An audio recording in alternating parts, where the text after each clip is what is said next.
media mana. Kemudian untuk sesi fotografi kita akan pertama kita akan utamakan juru kamera dulu, video. Kita ikut aturan macam tu. Boleh tanya kemudian.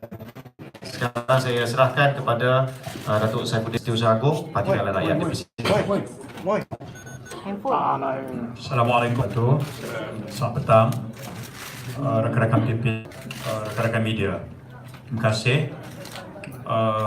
Saya akan mulakan dengan sedikit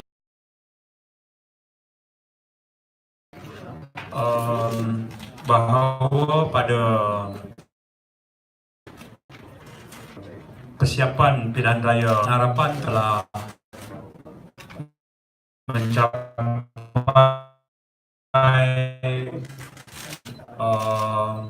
persefahaman tentang Perdana Menteri, timbalan Perdana Menteri dan pengganti Perdana Menteri yang berikutnya. Perkara itu telah dimeterai di dalam Konvensyen Pakatan Harapan pada 6 Januari di Shah Alam, yang antara lain Pakatan Harapan menawarkan kepada rakyat bahawa jika Pakatan Harapan menjadi pilihan rakyat dan berjaya membentuk kerajaan, selain daripada janji-janji manifesto, perkara berkaitan dengan leadership ialah kita telah pun bersepakat yang amat berhormat Tuan Tuan Mahathir adalah Perdana Menteri, Dr. Wan Azizah adalah timbalan dan Saudara Anwar adalah Perdana Menteri yang berikutnya. Dan dalam mencapai keputusan itu, kita tidak mengikat dengan satu garis masa. Ya. Kemudian perkara yang pertama, iaitu Perdana Menteri dan timbalan Perdana Menteri telah pun berjaya kita laksanakan. Manakala dengan kemenangan itu, Datuk Seri Anwar telah mendapat pembebasan dan pengampunan. Maka persediaan atau persiapan ke arah mempersiapkan beliau berada pada kedudukan yang legitimate sebagai seorang yang telah dinamakan oleh Pakatan Harapan, dan formula yang Pakatan Harapan tawarkan kepada rakyat iaitu untuk Datuk Seri Anwar nantinya akan mengambil alih. Antara persiapan yang dilakukan adalah untuk Datuk Seri Anwar masuk semula sebagai seorang ahli parlimen. Satu-satunya jalan yang sah ialah melalui proses pilihan raya. Ya. Pertama kali Datuk Seri Anwar sampaikan pendirian beliau untuk kembali aktif memegang jawatan dalam sebagai ahli parlimen ialah waktu beliau berkempen di Sungai Kandis beberapa minggu lepas. Kemudiannya hasrat beliau itu disambut oleh sejumlah ahli-ahli parlimen dari keadilan yang membuat tawaran-tawaran kesediaan mereka untuk memberi laluan kepada beliau. Datuk Seri Anwar meneliti cadangan-cadangan itu dan kemudiannya mendapat itu bahkan membuat tawaran secara bertulis kepada Datuk Seri Anwar kesediaan mereka bukan hanya melalui kenyataan terbuka kepada media tetapi juga menulis kepada beliau. Ya. Lalu beliau meneliti cadangan-cadangan itu dan akhirnya mengambil keputusan. Ya, untuk hari ini kita akan mendapatkan ahli yang berhormat berkenaan membuat pengumuman. Di depan ni ada 3-4 ahli parlimen. Ada Sungai Bertanding, ada Port Dickson, ada Bangsa Maju dan juga ada Kulim Bandar Baru. Jadi, ada soalan lagi, Lembah Pantai. Tunduk Lembah Pantai, tak apa nak jawab, tak apa nak tengok. Ya, and Port Dickson, ya. Baik. Datuk Seri Anwar sekarang berada di Hong Kong. Dan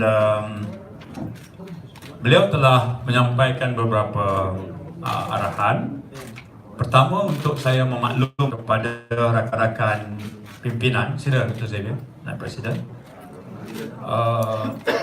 memaklumkan pada pimpinan yang terakhir semalam, saya telah menemui Tan Sri Muhyiddin di kediamannya memaklumkan, dan ketiga-tiganya itu menyambut baik, menyatakan kesediaan untuk turun membantu berkempen dan memenangkan Datuk Seri Anwar. Memaklumkan kepada saya, beliau dalam perjalanan balik sekarang ni, mungkin dalam pesawat dari Hong Kong ke KL, bahawa beliau juga telah menyampaikan perkara ini kepada Yang Amat Berhormat Perdana Menteri. Semalam parti telah mengadakan perbincangan di Guan kami. Presiden telah membentukkan rancangan ini. Kita telah bersetuju meneruskan proses untuk Datuk Seri Anwar menyertai sebagai ahli parlimen. Dan kita percaya langkah ini berlaku dan Datuk Seri Anwar dapat dimenangkan, maka dia akan dapat memberi nilai tambahan kepada Pakatan Harapan yang sudah sedia membentuk kerajaan. Dia akan strengthen sebagai ahli parlimen bila beliau menang dalam by election ini, insya-Allah Datuk Seri Anwar yang juga seorang anggota akan dapat berperanan dengan lebih efektif kerana beliau juga adalah anggota parlimen, berada di dalam sistem itu akan dapat membantu. Dan beliau juga telah menyatakan dengan jelas apabila nanti menjadi ahli parlimen, beliau akan memberikan fokus dan parliamentary reform, dan beliau memegang atau menjawat sebarang jawatan kerajaan. Jadi dengan latar belakang itu, saya jemput Dr. Tan Q untuk mengumumkan peletakan jawatan. Boleh? Bukan, sorry, salah. Dan ahli parlimen Protestan, silakan.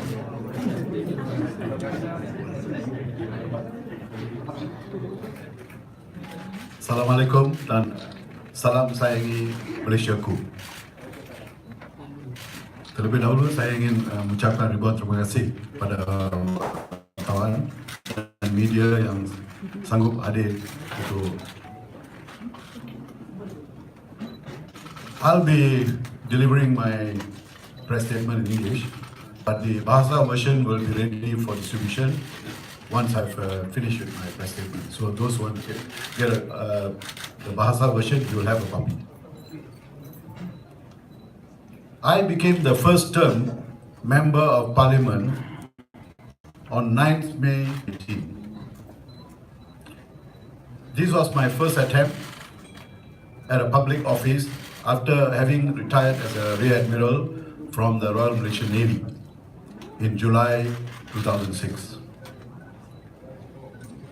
I served the nation as an officer in the Royal Malaysian Navy and the Malaysian Armed Forces for almost 40 years before my retirement. I was moved to partake in the crusade to change the former kleptocratic government, and after having witnessed the atrocity and sufferings faced by fellow Malaysians.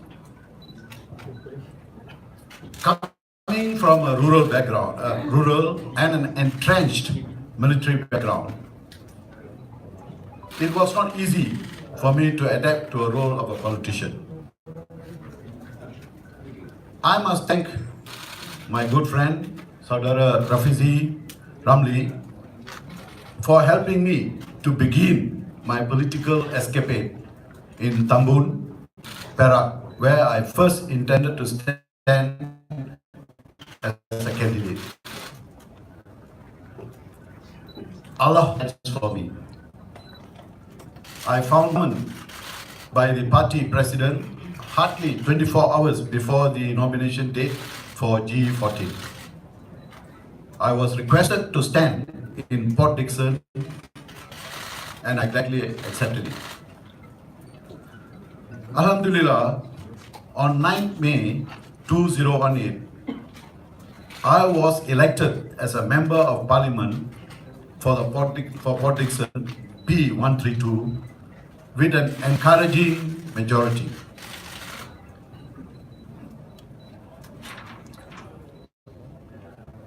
As a member of Parti Keadilan Rakyat, I fully support the agreement reached between the coalition parties of the Pakatan Harapan government, wherein Yang Amat Berhormat Tun Mahathir Mohamad was selected as the nation's 7th Prime Minister.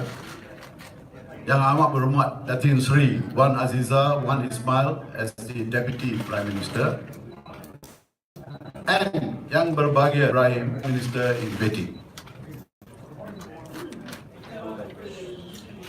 Now, as an MP and a citizen of our beloved nation, I believe in a stable and peaceful transition of leadership whilst safeguarding the Pakatan Harapan government to the people of Malaysia. Hence, I feel called to contribute to a smooth transition of the office of the 7th Prime Minister to the 8th Prime Minister in accordance with the agreement between the members of the coalition in the Pakatan Harapan government and to further enhance the nation's economy.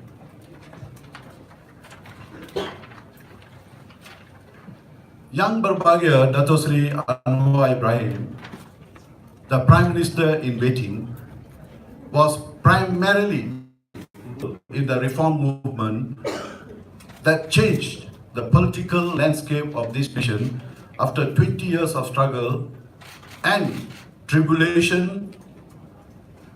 I trust years of incarceration, likened to that of great Mandela, has molded this great leader to ensure Malaysia remains a plural society, caring for the minorities, especially the poor.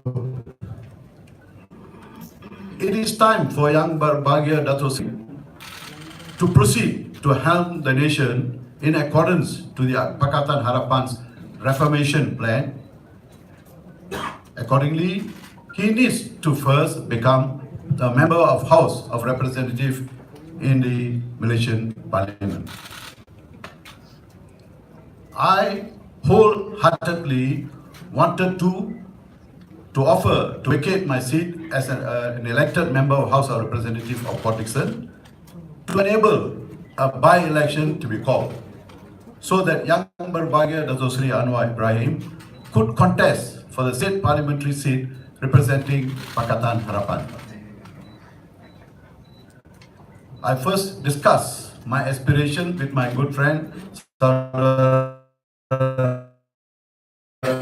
Rafizi Ram, me for the sacrifice for the party and the nation. He told me that he will bring the good news to several key office bearers of the party and discuss the same with Yang Berbahagia Dato' Sri Anwar Ibrahim. I too met up with PKR Secretary General Dato' Saifuddin Nasution and like Rafizi Dato' Sri Anwar Ibrahim. I would like to take this opportunity to thank the Honourable Speaker of the House, the Honourable Deputy Speakers, and the good House of the House of Representatives for their kind support and assistance to me during my tenure as an MP. I further would like to thank my colleagues, the Backbenchers Council, for their support and guidance throughout my stint in the August House. Last but not least, I would like to thank Yang Amat Berhormat Menteri Besar Negeri Sembilan, all girls Portixon, and the police veterans, the state assembly members, including my team, and my staff members of the Pusat Khidmat Rakyat in Portixon. I humbly request that they give the similar support and assistance to Yang Berbahagia Dato' Sri Anwar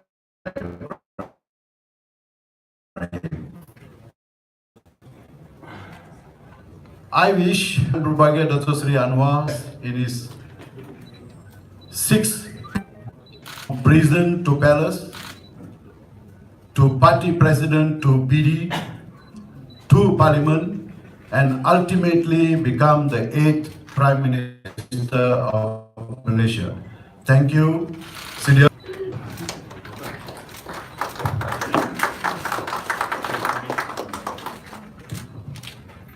Soalan? Degree from Malaysia kini. Hold on, depan dulu. Degree, hold on dulu. Siap. Sorry, nama. Firdaus dari Astra mana? Saya katakan ni seperti motor politik adakah kerana komposisi pengundi atau bagaimana? Macam saya sebut tadi, mula-mula menyatakan hasrat dia. Sejumlah ahli parlimen, which is 50% Malays and 50% non-Malays. Your hypothesis just now that Anwar Ibrahim is not popular with non-Malays and did not get the support of non-Malays actually was proven wrong in all the previous general elections, because Anwar Ibrahim in 2008 was the first opposition leader to garner the highest majority support from the non-Malays. And under his leadership, since 2008, the opposition coalition then, Pakatan Rakyat and PAN, continued to get overwhelming support from the non-Malays. I failed to see any data or any proof that points to a so-called non-confidence from non-Malays for Pakatan or Dato' Sri Anwar.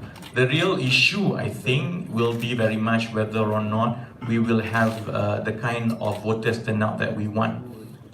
Based on all data, all tracking that we do continuously since general election and until today, there is no indication that the voting pattern from the last general election is going to be reversed. So on that basis, I think it is a seat that is workable, and it has the best potential, and I'm sure Anwar Ibrahim as the oncoming Prime Minister would inject more excitement on the ground, and hopefully we would be able to garner enough interest to achieve the voters turnout that we want. But at that time he was politically is an opposition leader. That is the different position now.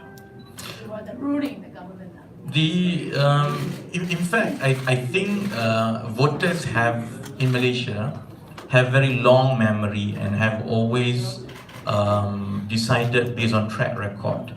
The support for Pakatan Rakyat and then Pakatan Harapan from the non-Malays, whether or not he was a government or opposition leader, I think is not so much, and data has proven is pretty much because of his strong position on a sense of justice and for everyone. He was the first Malay leaders in this country who have continuously advocated for assistance to everyone based on needs. And I think that the non-Malays, the Malays, decide on who to vote, not so much from some hypothesis like that, but based from a very strong track record that Anwar Ibrahim and Pakatan has had over the last 20 years. Okay, next question. Anwar daripada tulisan online. Langkah ini mengosongkan kursi untuk Datuk Seri Anwar, tidakkah ianya satu pengkhianatan kepada pengundi ini? Sedangkan pengundi ini mengundi Datuk, dan sekarang Datuk dengan rela dia mengosongkan kursi ini untuk Anwar.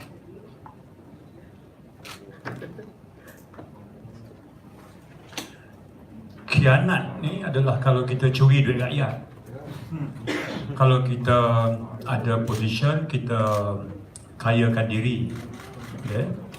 Kalau kita ada kuasa, kita tekan rakyat. Okay. Tapi dalam satu sistem demokrasi di mana jalan untuk kita mewakili rakyat dalam parlimen atau melalui proses pilihan raya, Dan dalam kedudukan ini, ianya dibuat dengan maksud yang khusus bagi melaksanakan satu ketetapan konsensus. Dan kena ingat, sebelum ini 5 tahun lepas, Datuk Seri Anwar tu, dia adalah ahli parlimen. Kemudian dia direntap dan seret ke penjara. Jadi peluang dia untuk berkhidmat kepada rakyat dinafikan selama dia dalam penjara. Dan sekarang dia bebas untuk mengambil bahagian. Di sana ada di kalangan ahli-ahli parlimen keadilan yang berpendapat bahawa kiranya diberi laluan kepada Datuk Seri Anwar, dia akan dapat menjayakan sebahagian daripada misi besar, iaitu konsensus Pakatan Harapan. Jadi niat murni itu saya tidak anggap sebagai ianya satu pengkhianatan, kerana ianya satu proses yang legitimate untuk Datuk Seri Anwar jika menang mewakili kawasan itu dan akan terus memberi khidmat seperti mana Datuk Daniel memberi khidmat selama ini. Okey, soalan seterusnya.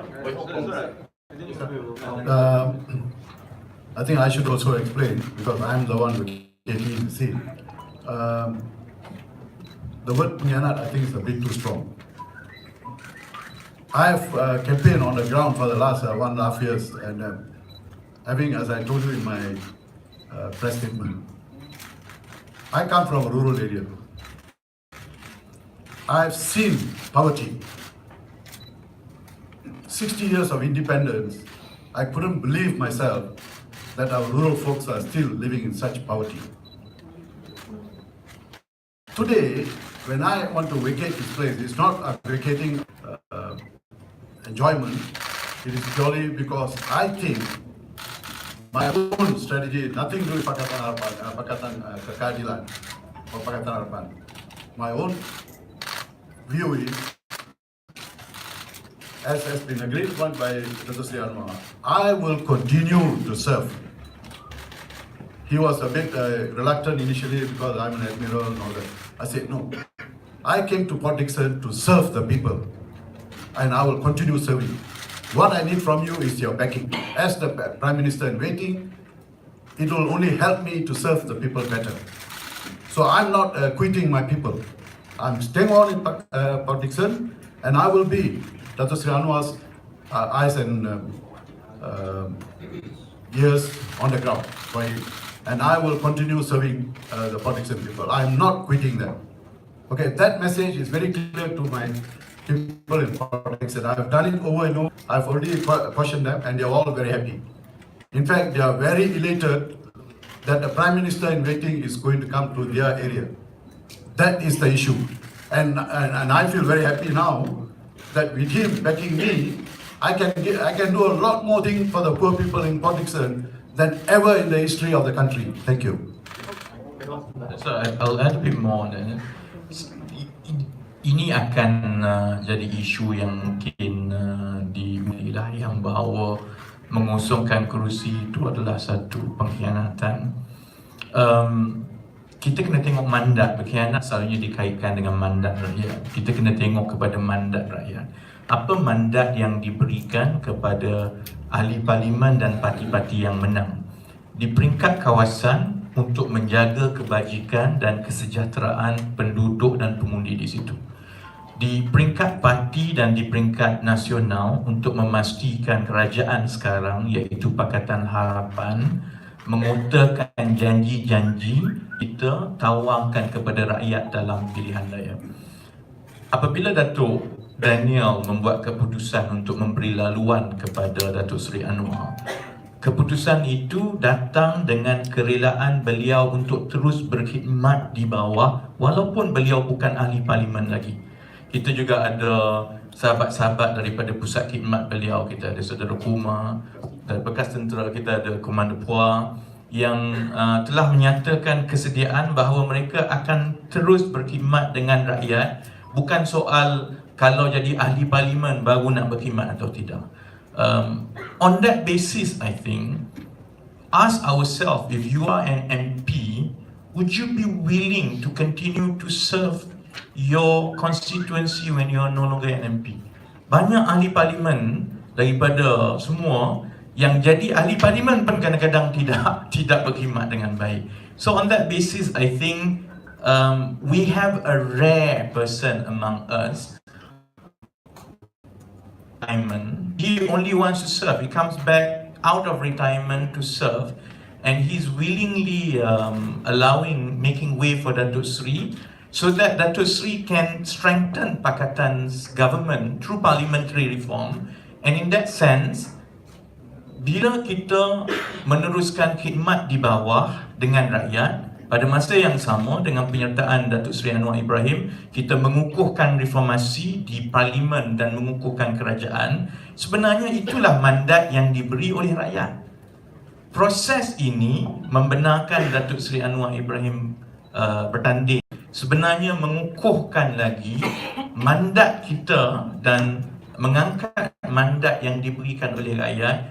Sebab itu saya ingat soal khianat atau tidak ini tidak timbul, dan dalam 2-3 bulan akan datang, saya ingat pengundi-pengundi di Port Dickson akan berterima kasih dan memahami bahawa yang dibuat oleh Datuk Daniel adalah satu pengorbanan besar yang berjiwa besar, because he will be there on the ground.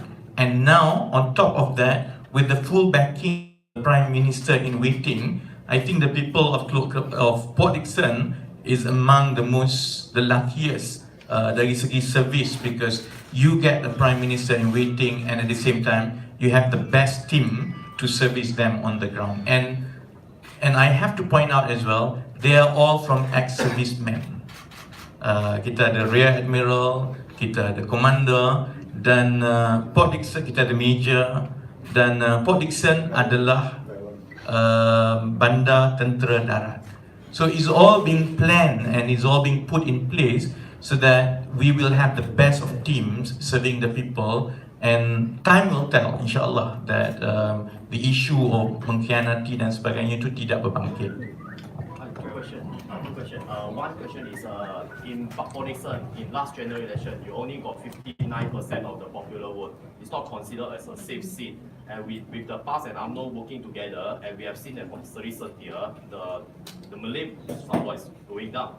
So why choose this quite unsafe seat?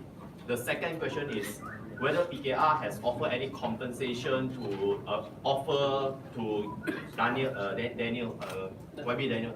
Yeah. So any offer? For the record, Teluk Kemang or Port Dickson, the new name, has been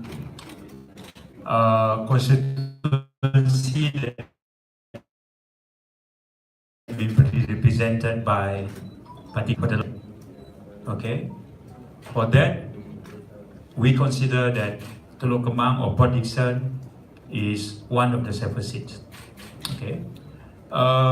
Next is to assemble the best brain among Parti Keadilan with the cooperation from our coalition partners, P, Amanah and Bersatu, to form a formidable to move on.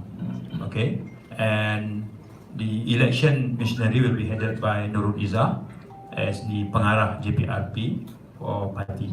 All right. For the second question, whether or not any compensation been offered by Datuk Seri Anwar or party to Datuk Daniel, there is none. You know, that's the beauty of being a party members in Keadilan. So we don't have to worry about that. Like Rafizi, for example, bila dia give way, sekolah dia kena penjara, tak dapat ambil bahagian.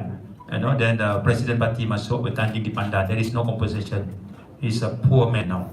You know, so that's to answer your question. All right. Just wondering, media from FMT, some people are saying that it should be like a family affair, that the father, mother, and daughter in politics in the same party. Yeah. Comment on that.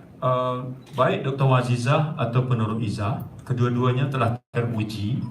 Yang penting adalah mereka dipilih melalui proses demokrasi dan mereka dipilih oleh pengundi-pengundi di kawasan yang mereka wakili.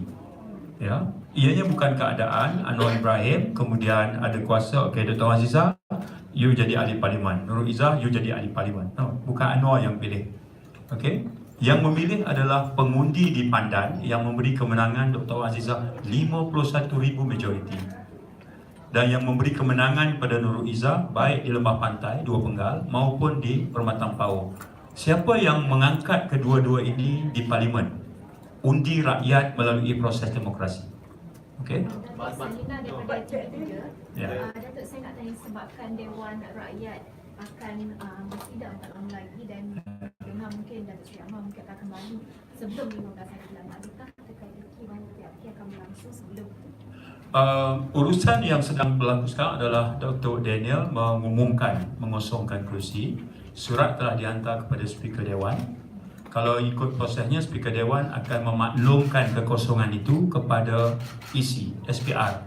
Kemudian bola di gelanggang SPR lah. Mengikut undang-undang, SPR ada 60 hari untuk menjalankan pilihan raya mulai tarikh di mana SPR dimaklumkan oleh kekosongan oleh Speaker. Jadi apapun tarikh yang ditetapkan oleh SPR, parti akan akur dan akan membuat persiapan accordingly. Ya, sebab parti tidak boleh bilakah tarikh pilihan raya, tetapi Constitution menyebut SPR mesti mengendalikannya dalam masa 60 hari. Yeah. From EFF. Just like to bring back the timing issue. Now that you've had three by-elections in Zag of voter fatigue and things like this, for example, in terms of perception. That's from part 2 to 13. And for Dr. Daniel, I'd like to ask, since the military has plays a big role in your constituency, what specifically feedback are you getting that you want, now that you've been posted by Dr. Sri Anwar, what exactly more do you want from that constituency? Let me answer about the voters fatigue. I don't know whether how many of you have been around in all the press conference for the last 4 years. Before GE14, repeatedly the public, the middle class and reporters like you have been asking us voters disillusionment, voters turnout, voters this and voters that, and fair enough. And I have repeatedly said there was no indication that there would be a significant drop in voters turnout for G14. What we have is this. We have concerns, you have issues for every election that you have to manage. Obviously, the low voters turnout for the last 3 by-election is something that we have to take on board. When you go into a campaign, when you have to manage different issues, there are different ways to ensure that if you target a certain voters turnout, we have to work towards a certain voters turnout.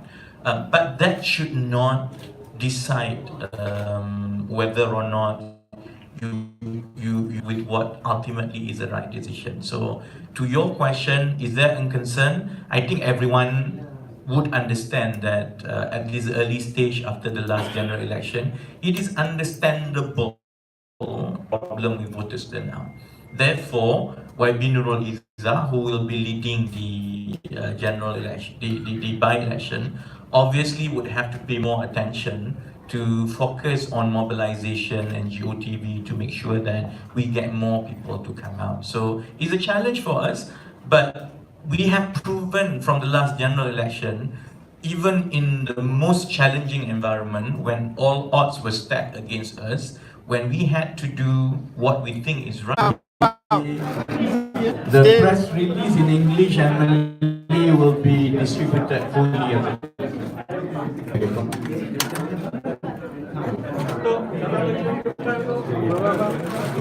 Still foto depan.